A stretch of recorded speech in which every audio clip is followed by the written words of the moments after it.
12장 1절에서 2절 말씀입니다.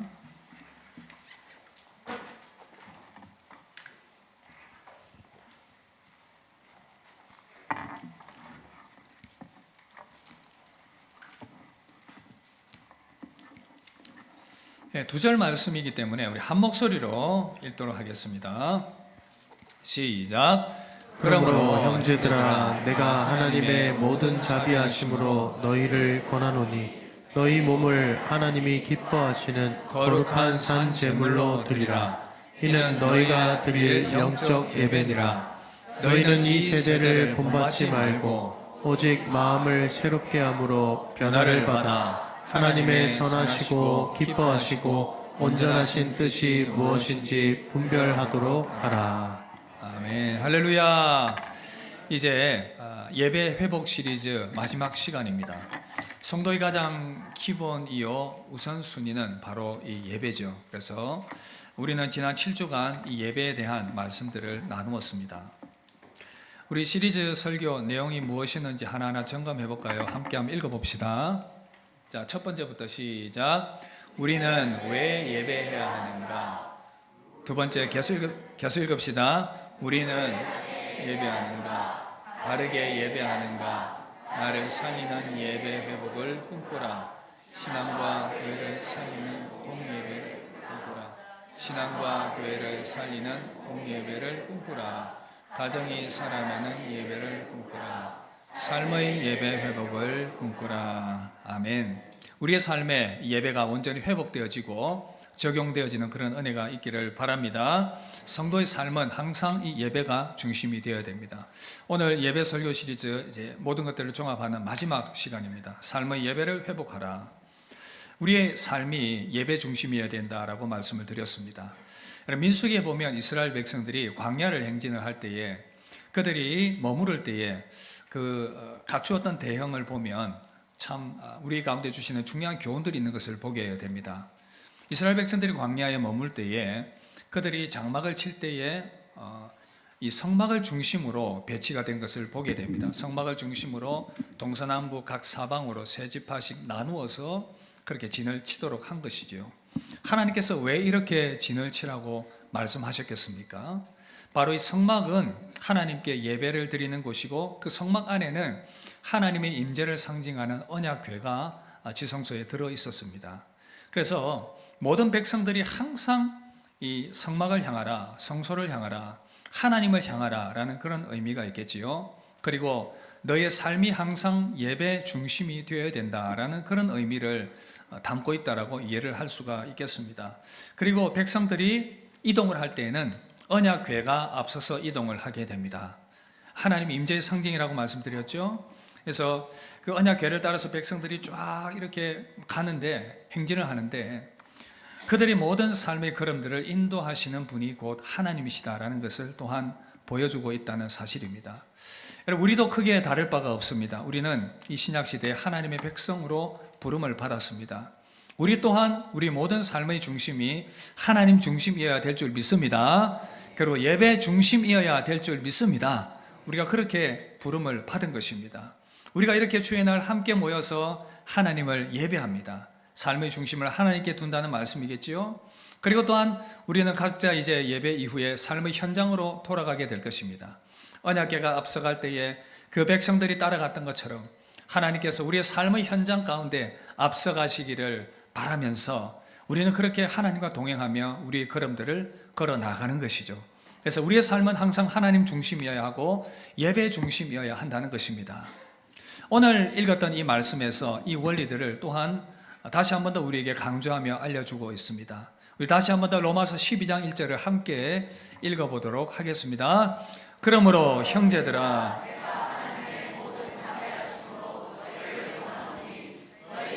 하나님이 기뻐하시는 거룩한 산 제물로 드리라. 여러분 보십시오. 너희 몸을 하나님이 기뻐하시는 거룩한 산 제물로 드리라 말씀하셨습니다. 이 몸이란 우리의 삶 전체를 말하는 것입니다. 우리는 이 땅을 영혼으로 살아가는 것, 영혼만으로 살아가는 것 아니지 않습니까?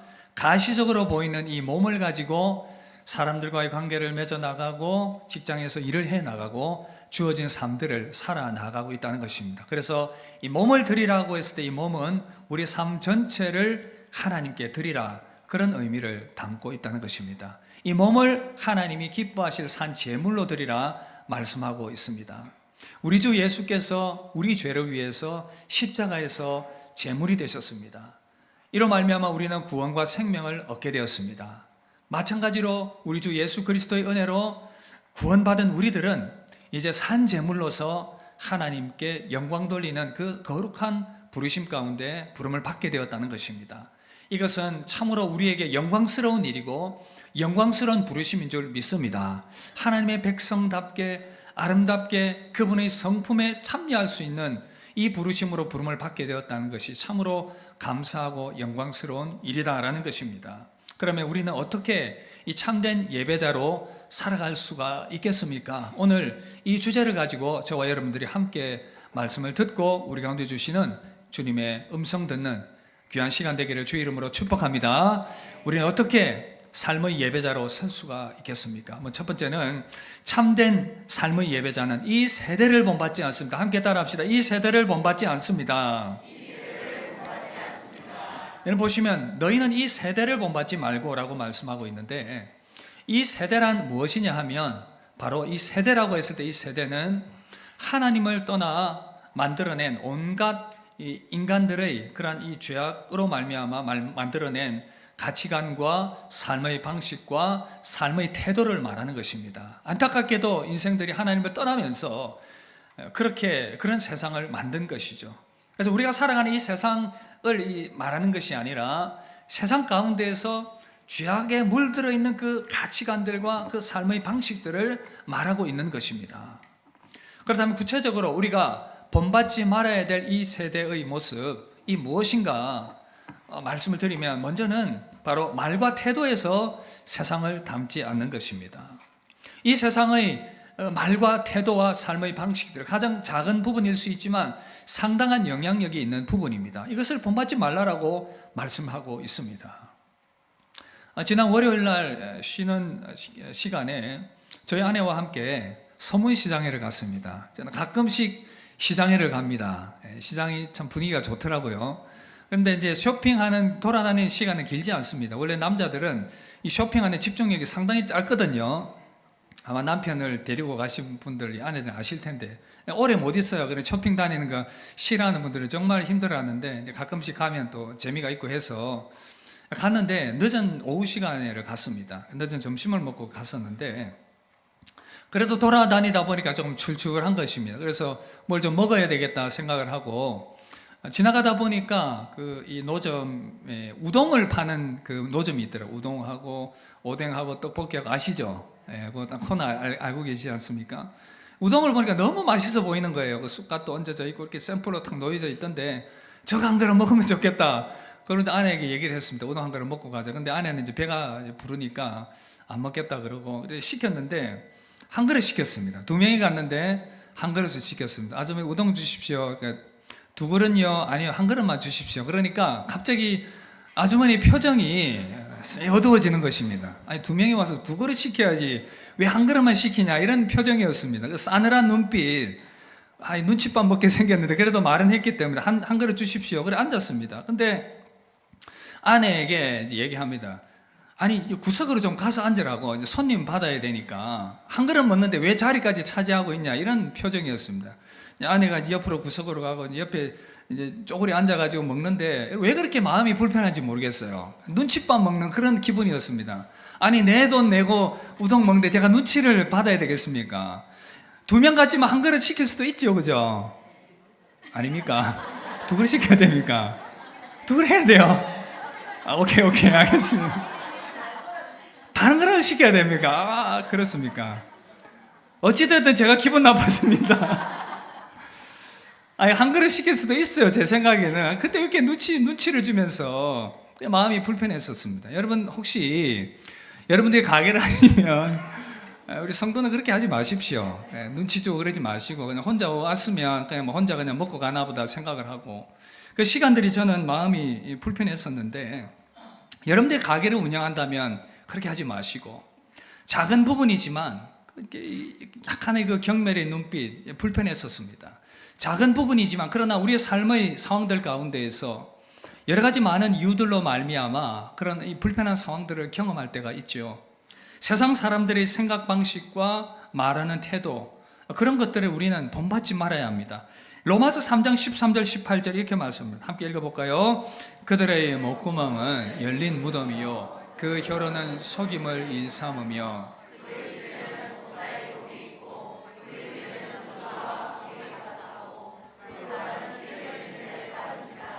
파멸과 고생이 그 길에 있어 평강의 길을 알지 못하였고 그들의 눈앞에 하나님을 두려워함이 없느니라 함과 같으니라. 여러분, 제가 가벼운 부분을 예를 들었지만 우리가 도전받습니다. 우리의 눈빛은 어떻습니까? 우리가 상대방을 대하는 태도는 어떻습니까? 우리의 말은 어떻습니까? 우리가 참으로 예수 믿는 사람다운지 이런 작은 부분부터 점검을 해봐야 되겠습니다. 우리의 작은 부분들이 하나님께 영광 돌려드려지고 있는지, 삶의 예배자는 이런 작은 부분부터 변화를 가져와야 되는 줄 믿습니다. 그런가 하면 또 우리가 본받지 말아야 할 것은 세상적인 가치관들입니다. 사고방식들입니다. 세상 사람들이 가지고 있는 죄에 빠진 그런 이 사고방식들, 세상의 그런 사고방식들, 세상의 그런 어떤 이 대표적인 그런 가치들을 이렇게 생각을 해보면, 먼저는 이 돈과 이 우상, 돈을 우상으로 삼는, 돈과 성공의 그 우상의 가치관들이 이 시대를 사로잡고 있습니다. 생각해보면, 상황들을 이렇게 주변 삶을 돌아보면 그렇습니다. 무엇이든지 내가 돈을 얻기 위해서, 성공하기 위해서 수단과 방법을 가리지 않습니다. 비인간적인 수단들, 방법들, 불법들 자행합니다. 사기를 치고 속입니다. 정의와 공의를 굽게 만듭니다. 이런 세상적인 가치관들이 가정과 직장과 사업과 여러 그 삶의 현장 가운데 스며들어와 있습니다. 그런가 하면 또 이 성적인 타락의 문화가 가득합니다. 수년 전에 이 간통죄가 없어졌을 때에 그런 이 이상한 불륜에 빠진 사람들은 환호를 했다고 합니다. 간통죄가 폐지되었습니다 하니까 막 파티를 벌였습니다. 그 이후로 급속도로 이 성적인 타락 문화들이 달려가기 시작을 했는데 참으로 안타까운 일이 아닐 수가 없습니다. 요즘 수도권에는 그런 말이 있습니다. 결혼을 하고도 애인이 없으면 바보다. 이런 말들을 하며 돌아다녀서 되겠습니까? 이런 시대적인 분위기다 그 말입니다. 젊은이들 사이에 혼전 순결의 가치들이 쉽게 짓밟혀지는 그러한 시대적인 분위기입니다. 그리고 또한 이 자아 숭배의 풍조가 이 세상에 가득합니다. 모든 것이 나 중심으로 돌아가야 됩니다. 내 감정과 내 기분과 내 만족과 내 선택이 최고의 기준이 되어야 하는 그러한 시대 가운데 살아가고 있습니다. 그래서 우리 하나님을 순종하기보다는 나 자신을 더 숭배하기를 원하고 나 자신이 더 높임받기를 원하고, 그러다 보니까 여러 가지 부작용이 나타나죠. 항상 나 중심이 되어야 되니까 가정에서도 문제가 일어납니다.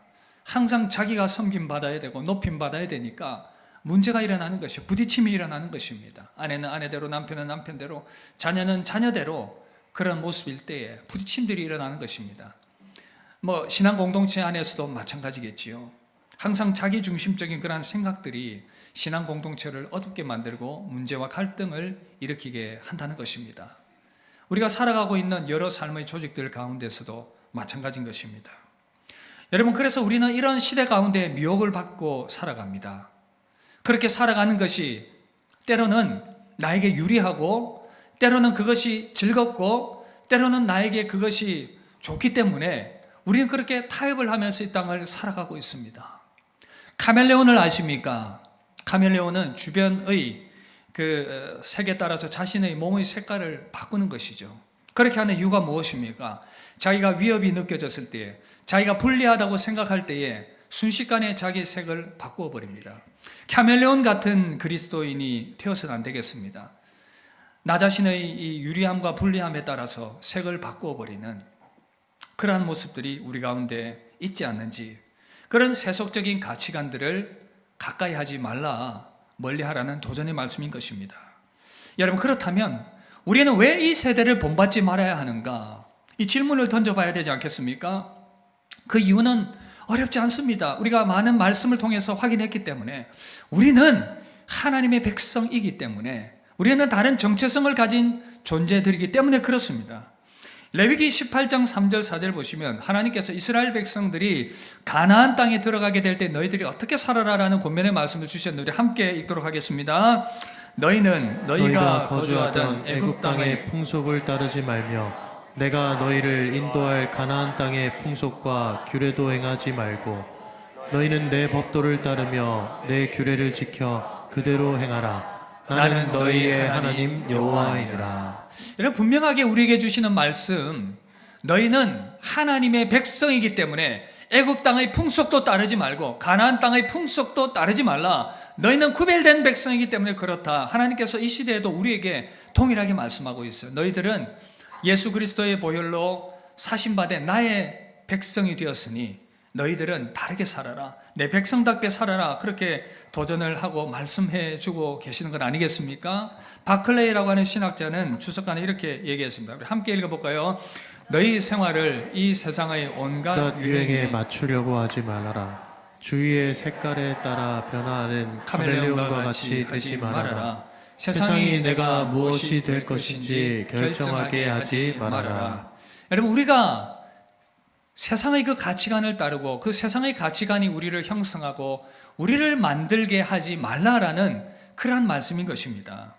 그런데 우리가 성도로서 이렇게 다른 삶으로 부름을 받았다라는 것, 인식하는 것 중요한데, 그러나 거기에 머무르지 말고 우리는 우리의 행동으로 나아가야 되겠습니다. 주님께서 우리를 이 땅의 가치관으로 살아가지 말라라고 불렀다는 것 인식하는 것 중요한데, 이제는 우리는 한 걸음 더 나아가서 어떻게 해요? 실제로 그것을 행동해야 되겠습니다. 어떻게 해요? 다른 삶을 위해서 우리는 세상 물결을 거슬러 올라가야 한다는 것입니다. 연어는 바다에서 생활을 하다가 이제 산란 때가 되면 다시금 태어난 그곳으로, 이제 죽을 때이고 산란 때이죠, 다시금 돌아갑니다. 하천으로 돌아가게 되는데 그 하천을 향해 거슬러 올라가는 그 물살이 만만치 않습니다. 아마 여러분들 관련 영상을 보신 분들은 아시겠지만 힘차게 그 세찬 물결을 거슬러서 점프하면서 뛰어 올라갑니다. 그리고 자신의 목적을 달성하고 생명을 끝을 내는 것이죠. 성도의 삶이 이와 같다라는 생각이 듭니다. 우리는 끊임없이 세속의 물결을 거슬러서 힘차게 올라가는 연어처럼 우리는 세속의 물결을 거슬러서 힘차게 올라가야 합니다. 언제까지요? 우리의 마지막 목적지인 하나님의 나라에 임하는 그날까지 우리는 끊임없이 이 땅을 세속의 물결을 거슬리면서 힘차게 번향인 천국을 향해서 전진해 나아가야 한다는 것입니다. 우리가 왜 이렇게 거슬러 올라 살아가야 하는가? 왜 이렇게 살아가야 하는가? 라는 질문 가운데에서 우리는 그렇게 하지 않으면 세상의 가치관과 문화 배후에 있는 그 어둠의 영에게 먹혀버리기 때문인 것입니다. 이 땅은 안타깝게도 여전히 그 죄로 말미암아 사단과 어둠의 영의 지배 가운데 있습니다. 한시적이긴 하지만 이 불법 점거하고 있는 약한 어둠의 세력에 우리가 떠내려갈 수 있기 때문에 에베소서 2장 2절 보시면 이렇게 말씀합니다. 그때 너희는 그 가운데서 행하여 이 세상 풍조를 따르고 공중 권세 잡은 자를 따랐으니 곧 지금 불순종의 아들들 가운데 역사하는 영이라. 지금도 여전히 어둠의 영이 우리로 하여금 믿음의 삶의 자리 가운데 떠내려가게 만들고 세속의 물결을 통해서 하나님의 백성답게 살아가지 못하게 만들고 끊임없이 우리로 하여금 이 세상의 가치관과 시류를 통해서 거기에 흘러 떠내가게 하며 우리 내면을 분열시키고 우리를 무너진 상태로 만들어가기 때문에 그렇습니다. 몸에 해로운 줄 알지만 음식이 참 맛있는 음식이 많지 않습니까? 막 배달 음식 시켜 먹습니다. 통닭도 시키고 또 피자도 시키고 족발도 시키고 하여튼 몸에 해로운 것들을 잔뜩 시켜서 먹습니다. 먹을 때는 너무 맛이 좋지요. 야식 얼마나 맛있습니까? 그렇게 맛있게 몇 달을 먹고 건강검진을 해보니까 적신호가 들어온 겁니다. 콜레스테롤 수치가 위험 수치에 놓였습니다. 당 수치가 너무 높습니다. 위장에 탈이 났습니다. 심장에 병이 생겼습니다. 막 그런 결과들이 나오는 것입니다. 먹을 때는 그렇게 즐겁고 좋았는데 이 세속의 문화, 즐거움들 막 누렸는데 점점 더 그로 말미암아 영혼의 피폐함이 찾아오고 성도의 정체성에 혼란이 찾아오면서 많은 영혼의 문제들 가운데 노출되게 되는 것입니다. 그리고 세상 삶의 방식을 사랑하면 하나님의 사랑으로부터 점점 더 멀어지게 됩니다. 요한일서에서도 말씀하고 있지 않습니까? 이 세상과 이 세상의 것들 사랑하지 말라고. 이 세상의 것들에게는 하나님의 사랑이 그 안에 있지 않다고. 이 땅의 모든 정욕들, 육신의 정욕과 안목의 정욕과 이성의 자랑들, 그것들은 점점 더 하나님으로부터 멀어지게 만들고 그 안에는 하나님의 사랑이 없기 때문에 그것에 취해서 살아가고 그 시류를 따라서 살아가다 보면 점점 더 하나님의 사랑으로부터 멀어지기 때문에 그렇게 사는 것이 너희 영혼을 죽이는 일이다. 야고보서 4장 4절 뭐라고 말씀합니까? 가늠한 여인들아, 세상과 벗된 것이 하나님과 원수됨을 알지 못하느냐. 그런즉 누구든지 세상과 벗이 되고자 하는 자는 스스로 하나님과 원수되는 것이니라.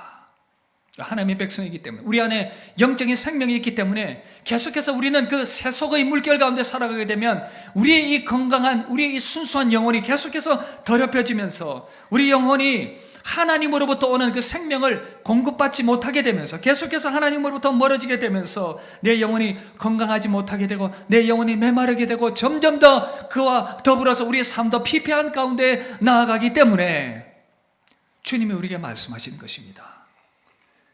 세상의 흐름 좋아 보이지만 그것 따라서 그렇게 살아가면 너희 영혼이 병들게 된다. 여러분 생각해 보십시오.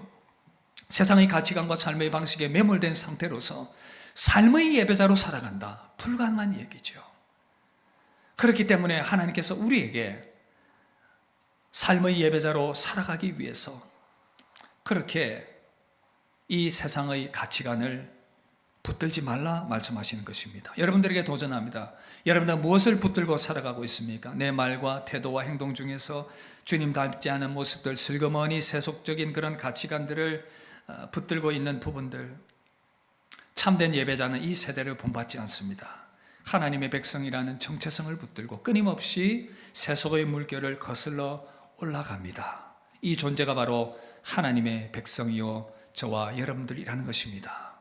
그렇게 살아가게 될 때에 우리의 정체성이 확실해지고 영혼이 강건해지고 하나님의 사랑 안에 거하면서 아름답게 우리 영혼이 보존받을 뿐 아니라 건강한 삶으로 나아가게 될 것입니다. 이 세대를 본받지 않는 참된 삶의 예배자로 살아가게 되길 주 이름으로 축복합니다.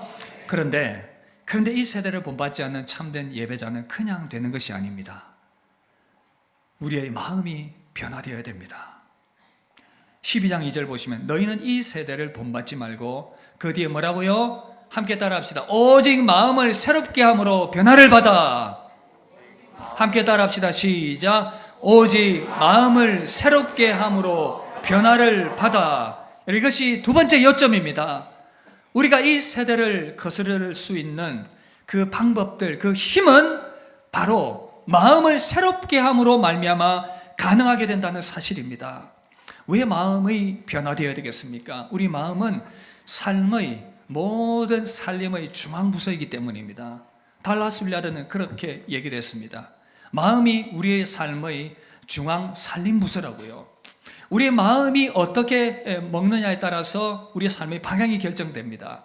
마치 자동차를 운전하는 사람이 핸들을 어느 방향으로 꺾느냐에 따라서 차의 방향이 결정되고, 배를 운전하는 사람이 이 배의 조타키를 어떻게 조정하느냐에 따라서 배가 움직여 나가는 것처럼 우리의 마음을 어떻게 정하고 잡느냐, 여기에 따라서 우리의 삶의 방향이 결정된다는 것입니다. 여러분들의 마음을 한번 묻고 도전합니다. 여러분들 마음을 향하여 한번 제가 물어보겠습니다. 여러분들은 어떤 가치관들을 가지고 살아가고 있습니까?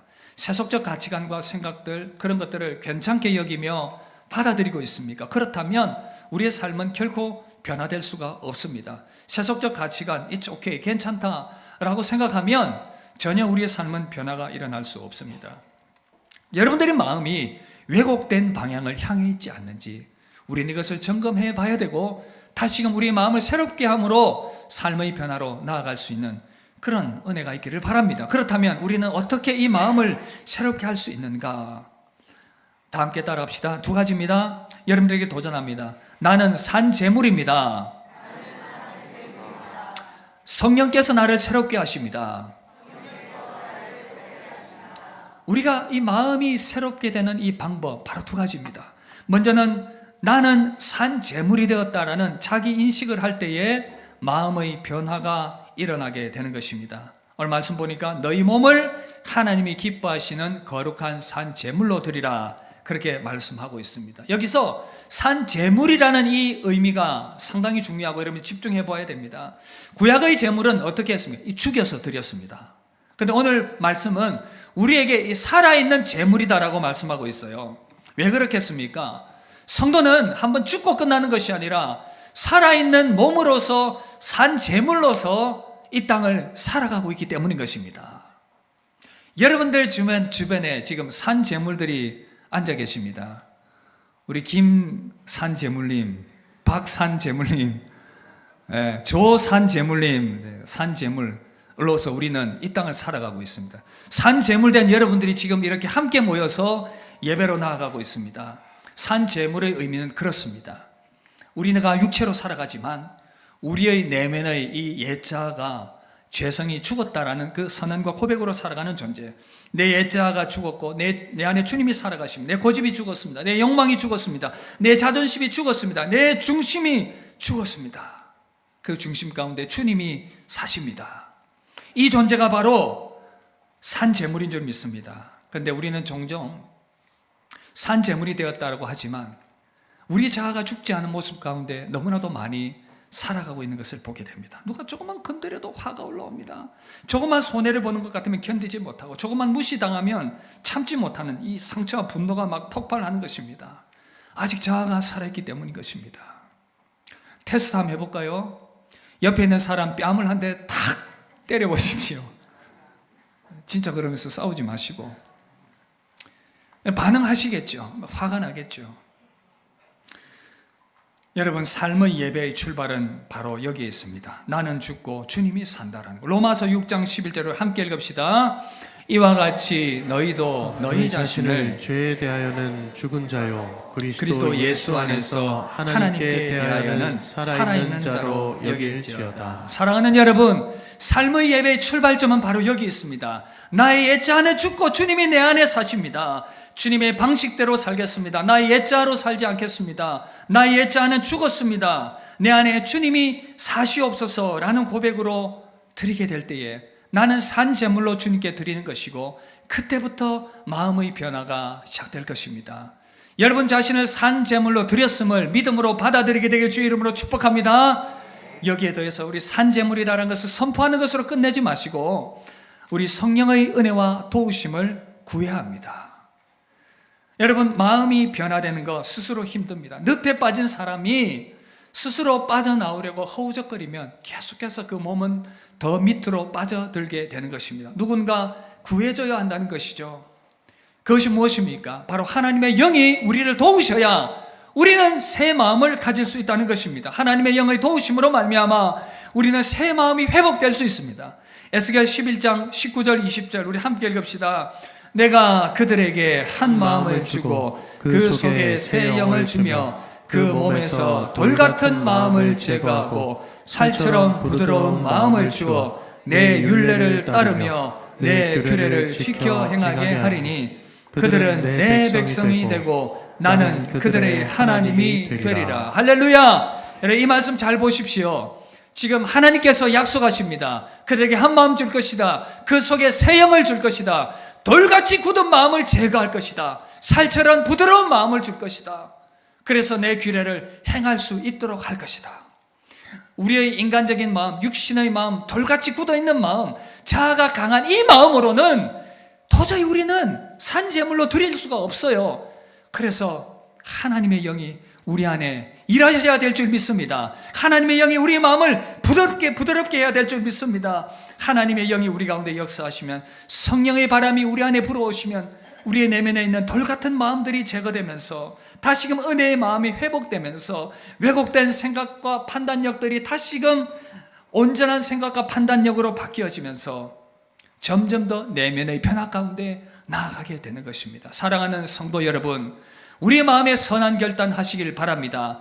여러분의 마음에 선한 결단 하시길 바랍니다. 하나님의 영이 여러분들의 생각과 마음을 바꿔주시길요. 그래서 스가랴 4장 6절 이렇게 말씀합니다. 만군의 여호와께서 말씀하시되 이는 힘으로도 되지 아니하며 능력으로 되지 아니하고 오직 나의 영으로 되느니라. 할렐루야. 오직 나의 영으로 되느니라. 하나님의 영이 일하시면 나의 돌 같은 마음도 변화시켜 주실 것이고, 남편의 돌 같은 마음도 변화시켜 주실 것이고, 아내의 돌 같은 마음도 변화시켜 주실 것이고, 김 집사, 이 집사, 박 집사 마음도 변화시켜 주실 것이고, 우리 모두의 마음을 새롭게 해 주실 것을 믿습니다. 하나님의 영이 일하면 가능합니다. 그래서 우리 자신을 계속해서 우리 부르심을 따라서 우리가 산제물로 드려야 되는데 안 됩니다. 하나님의 영이여 나를 도와주시옵소서. 그렇게 소원하며 나아갈 때 하나님께서 우리 안에 역사해 주실 줄 믿습니다. 그래서 우리는 성령의 새롭게 하심을 소망하면서 마음으로 노래하는 것입니다. 거룩하신 성령이여 우리에게 임하소서. 성령에 불러오셔서 세상 헛된 마음 태우소서. 손 들고 주를 바랄 때 성령이여 성령이여 성령이여 임하소서. 우리 함께 찬양합시다. 거룩하신 성령이여 우리에게 임하소서. 성령에 불러오셔서 세상 헛된 마음 태우소서. 손 들고 주를 바랄 때 성령이여 성령이여 성령이여 임하소서. 여러분, 이 세상의 삶의 방식과 가치관 따라 살아가다가 지쳐있지 않습니까? 여러분들 영혼이 공고한 가운데 있지 않습니까? 하나님의 사랑으로부터 멀어져 있는 것 같아서 여러분들 마음 가운데 두려움이 있지 않습니까? 그렇다면 다시금 성령의 은혜를 구하시길 바랍니다. 우리 모든 죄악된 마음과 우리 모든 강팍한 마음들, 그렇게 살아가는 것, 고집대로 살아가는 것 괜찮지 않습니다. 우리 마음이 힘듭니다. 우리 마음이 곤고합니다. 당연히 하나님의 사랑으로부터 떠나 있기 때문에 그 마음이 정상적인 영혼이라면 곤고할 수밖에 없다는 것입니다. 그렇다면 우리는 다시금 우리 마음을 하나님께 드리며 하나님의 영이 우리 마음을 새롭게 하기를 소망하며 그렇게 우리 마음을 드리며 나아갑시다. 하나님의 영이 일하실 것입니다. 하나님의 영이 우리 마음을 새롭게 하실 것입니다. 그 새롭게 함으로 우리는 변화로 나아갈 수 있게 될 것입니다. 성령께서 새롭게 하시는, 여러분의 마음을 새롭게 하시는 그 은혜가 임하게 되길 주 이름으로 축복합니다. 이제 마지막으로 성도가 이 세상 본받지 않고 마음을 새롭게 함을 통하여 궁극적으로 나아가고자 하는 지향점과 목표가 무엇이냐 하는 것입니다. 함께 따라합시다. 하나님의 뜻을 분별합시다. 바로 그겁니다. 우리가 이 세대를 본받지 않고 마음을 새롭게 해서 변화를 받는 궁극적인 목적이 무엇인가? 하나님의 뜻을 분별하는 그 삶을 살아가게 하기 위함인 것입니다. 이것이 오늘 마지막 세 번째 포인트 요점인 것입니다. 2절 보시면 하나님의 선하시고 기뻐하시고 온전하신 뜻이 무엇인지 분별하도록 하라. 참된 예배자의 삶으로 부름받은 사람들은 이 세대를 본받지 않고 마음을 새롭게 해서 계속해서 하나님의 뜻이 무엇인지를 분별해 나가는 것, 그렇게 나아가는 삶이 바로 참된 예배자의 삶으로 나아가는 길이라는 것입니다. 그런데 여러분, 하나님의 뜻을 분별하기 위해서 필요한 것 바로 보니까 영적인 분별력이 필요하다 말씀하고 있어요. 이 분별하다라는 이 단어가 도키마조라는 단어인데 이 단어의 의미는 시험해보다, 검증하다, 가치가 참된지 확인하다. 그래서 우리의 삶 가운데 경험되어지는 많은 그러한 세상적인 가치관과 삶의 방식과 여러 가지 것들이 맞는지 그렇지 않는지 말씀의 기준으로 판단을 해보라, 그 말인 것입니다. 그리고 이 단어는 현재형으로 사용되었습니다. 이 의미는 계속해서 지금 현재적으로 내가 살아가고 있는 그 삶의 현장 가운데에서 분별해내라, 그 말 아니겠습니까? 내가 이전에 분별하며 살았다? 아니요. 지금 현재적으로 계속해서 그것을 분별해내면서 하나님의 뜻을 구하라, 그 말인 것입니다. 사랑하는 성도 여러분, 하나님의 뜻을 분별해낼 수 있기를 바랍니다. 우리는 계속해서 이 악한 세대 가운데에서 무엇이 잘못되었는지, 우리의 삶의 현장 가운데서 지금 여러분들이 가지고 있는 그 삶의 방식 가운데서 무엇이 잘못되었는지를 계속해서 마음을 새롭게 함으로써 분별해 나가는 작업들, 그리고 궁극적으로 하나님의 뜻은 그 분별함을 통해서 하나하나 그 삶의 방식들이 변화되면서 예수 그리스도의 형상을 닮아가는 것입니다. 이것이 하나님께서 우리를 향하신 그 소중한 뜻이라는 것입니다. 하나님의 아들의 형상을 본받게 하는 것. 그래서 하나님의 뜻의 궁극적인 목적은 세상의 그러한 것들에서 구별되어서 하나님의 아들의 형상을 담는 것, 이것이 바로 하나님의 뜻을 분별하는 궁극적인 목적이라는 사실입니다. 우리가 그러해야 합니다. 이 세상 잘못된 가치관 분별하고 하나님의 형상이, 우리 주 예수 그리스도 형상이 우리 안에 이루어지는 것. 이전에 WWJD 운동에 한참 일어났던 적이 있습니다. 찰스 셀더이라는 분이 예수님이라면 어떻게 하실까, 이 책을 썼고 시대의 운동을 일으켰습니다. 삶의 현장 가운데에서, 우리가 살아가고 있는 일상 가운데에서 내가 맞닥뜨리는 그 일들과 행하고 있는 일들과 어떤 내가 참여하고 있는 그 모든 것들 가운데에서 예수님이라면 어떻게 하실까, 이 질문을 던졌고 1990년대에 다시 한 번 더 이 청소년 사이에서 상당히 유행을 했던 그런 운동이었습니다. WWJD, What would Jesus do? 예수님이라면 어떻게 하실까? 팔에 이 팔찌를 차고 그렇게 운동을 했었습니다. 우리 교회에도 제가 일부 예배 때 얘기했는데 너희들 팔찌 하나씩 채워줄까 그랬습니다. WWJD, 예수님이라면 어떻게 하실까? 여러분, 삶의 예배는 결국 이 세상을 본받지 않고 예수님의 형상을 점점 더 이루어가는 것, 그것이 바로 온전한 삶의 예배의 모습으로 나아가는 것일 것입니다. 사랑하는 여러분, 여러분들을 도전합니다. 우리는 얼마나 주님 닮아 있습니까? 우리 말과 행동과 우리 삶의 모든 것들, 생각하고 판단하는 것들이 얼마나 주님 닮아 있습니까? 저는 목사로서 저의 모습을 볼 때에 참 여러 가지 많은 생각들이 듭니다. 주님 앞에서 나는 과연 얼마나 주님 닮은 모습이 있는가, 그런 거룩한 도전들 가운데 서게 되는 것입니다.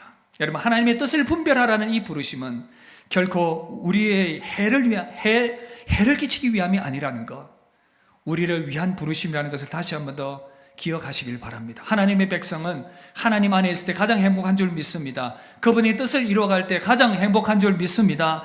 요한복음 6장 27절 보시면 썩을 양식 위하여 일하지 말고 영생하도록 있는 양식을 위하여 일하라 말씀하셨습니다. 일시적이고 썩을 것들, 이 세상의 것들이 아니라 참으로 영원한 생명과 우리에게 참으로 하나님의 좋은 것들을 안겨다 주는 그것을 위하여 살아가라.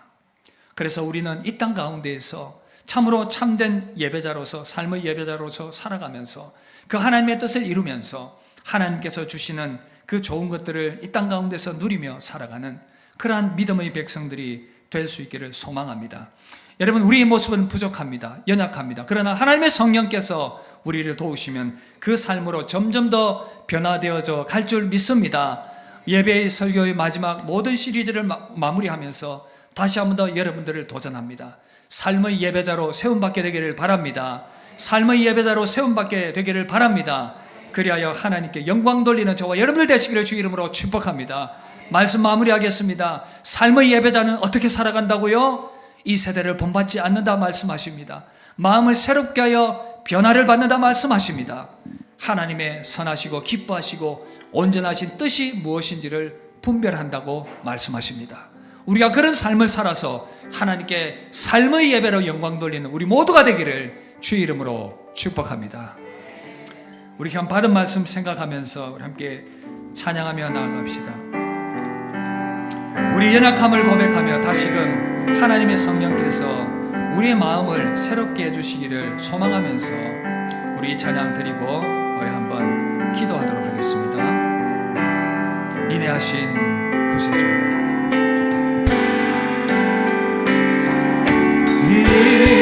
인내하신 구세주여, 내가 비오니 죄인 원하실 때에 날 부르소서. 자비하신 보좌 앞에, 자비하신 보좌 앞에 엎드려 자복하고 우리에게 믿음 주시옵소서. 주소서. 주여, 주여, 주여, 주여, 내가 비오니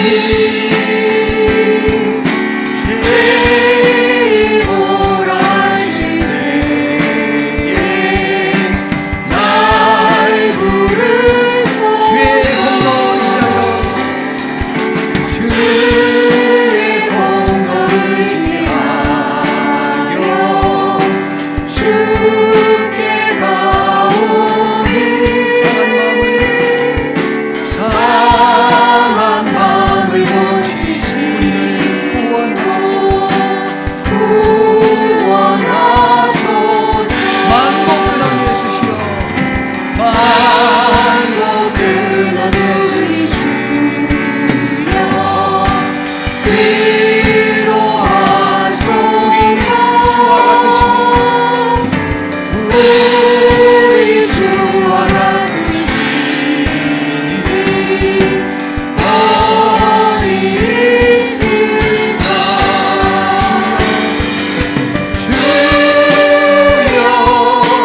주여, 주여, 내가 비오니 죄인 원하실 때에 날 주여, 주여, 내가 비오니 주여, 주여, 내가 비오니